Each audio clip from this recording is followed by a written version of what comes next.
ये mutual fund सिर्फ बड़े लोगों के लिए है या रिच पर्सन्स के लिए? हेलो इन्वेस्टर्स, चूंकि हम म्यूचुअल फंड्स में इन्वेस्ट करते हैं तो लोग हमसे बार बार पूछते हैं क्या ये म्यूचुअल फंड सिर्फ बड़े लोगों के लिए है या रिच पर्सन्स के लिए?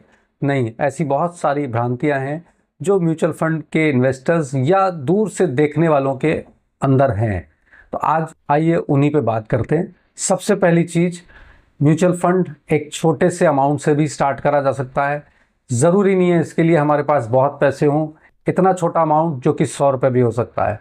तो ये सबसे पहला वो है फैक्टर जहाँ पे लोग दूर हटते हैं, लेकिन म्यूचुअल फंड 100 रुपये से भी स्टार्ट करा जा सकता है। ऐसे बहुत सारे लोग हैं हमारे पास जो 100 रुपये मंथली, 100 रुपये डेली भी से भी SIP करके अपना इन्वेस्टमेंट करते हैं। तो ज़रूरी नहीं है कि आपके पास बहुत बड़ा अमाउंट हो।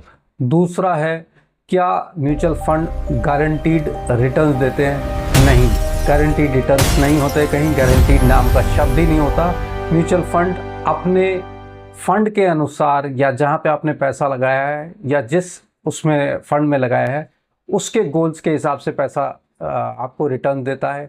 ज़रूरी नहीं है कि वो 8%, 10%, 15% दे। समटाइम्स अगर बाज़ार ख़राब होती है तो वो नेगेटिव रिटर्न भी देता है, लेकिन अगर आप लॉन्ग टर्म की बात करें तो बेहतर रिटर्न देता है, जिससे आपका कॉर्पस बिल्ड होता है और आप वेल्थ क्रिएट कर पाते हैं। तीसरा आता है जहाँ पे बहुत सारे लोग ये सोचते हैं कि अगर NAV बहुत हाई है तो वो फंड अच्छा है। ये ज़रूरी नहीं है कि जिसकी NAV हाई हो वो फंड अच्छा ही हो।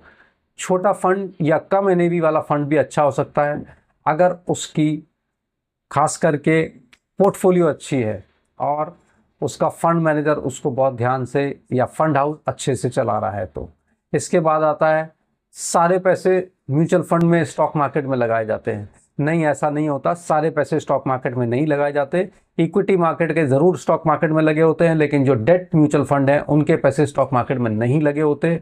वो बॉन्ड्स में, खास करके गवर्नमेंट बॉन्ड्स में और कॉरपोरेट बॉन्ड्स में, इस तरह के और इंस्ट्रूमेंट में भी लगे होते हैं। तो ज़रूरी नहीं है कि म्यूचुअल फंड का मतलब सिर्फ स्टॉक मार्केट रिलेटेड इंस्ट्रूमेंट है। तो ये भी एक भ्रांति है जो लोगों के मन में रहती है। इसकी वजह से वो म्यूचुअल फंड में नहीं लगाते पैसे।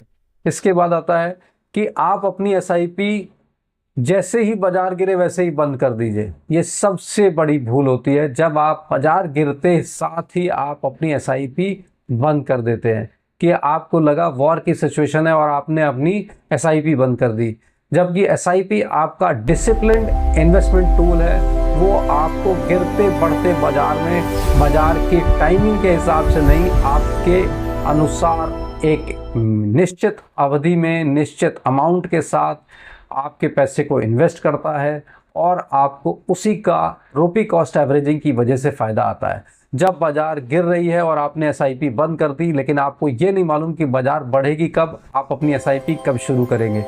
आप तब वापस आते हैं बाजार में जब बाजार बढ़ चुकी होती है। तो जहाँ पे आपकी SIP को आपको रिटर्न देना होता है वहाँ पे आप मिस कर चुके होते हैं। तो इस तरह की बहुत सारी गलतियाँ या बहुत सारी भ्रांतियाँ हैं जो इन्वेस्टर्स के मन में रहती हैं। अगर आपके मन में भी कुछ प्रश्न हैं म्यूचुअल फंड से रिलेटेड तो आप इनबॉक्स में मैसेज करके पूछ सकते हैं। धन्यवाद।